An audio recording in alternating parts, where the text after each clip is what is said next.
যদি নিয়মিত টহল দেন তাহলে কিন্তু আর আগুনটা লাগাতে পারবে না। তারপরেও যদি আমাদের ভাঙবার প্রয়োজন হয়, আপনাদের কিছু রিসোর্স আছে, আমাদের এনফোর্সমেন্টে কিছু রিসোর্স আছে, we can always sit together এবং ওইটা কমন একটা ফান্ডে পুল করে আমরা ব্যবস্থা গ্রহণ করতে পারবো।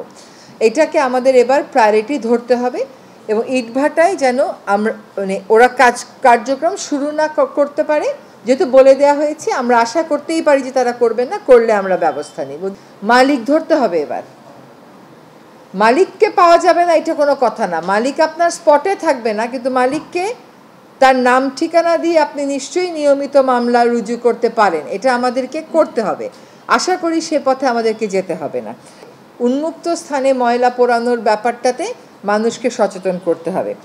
ইটভাটা, অবৈধ সীসার কারখানা এবং টায়ার পোড়ানো বাদে অন্য যে সমস্ত কারখানা বায়ু দূষণ করে তারা সকলেই টার্গেটেড হবে, তারা কেউই টার্গেটের বাইরে থাকছে না। কিন্তু এটা আমাদের নিশ্চিত করতে হবে। উন্মুক্ত স্থানে নির্মাণ সামগ্রী রাখা, এটা কিন্তু পুলিশ চাইলেই ব্যবস্থা নিতে পারে, এটা পরিবেশের জন্য বসে থাকার কোনোই প্রয়োজন নাই। ফুটপাতে যেখানে যেখানে বালু, সিমেন্ট, ইট, সুরকি ফেলে রাখে, এবার আর জরিমানা করবেন না প্লিজ, জব্দ করে ফেলবেন। কয়েকটা জায়গায় জব্দ না করলে আমরা প্রয়োগের ব্যাপারে সিরিয়াসনেসটা আমরা বুঝাতে পারবো না। হ্যাঁ,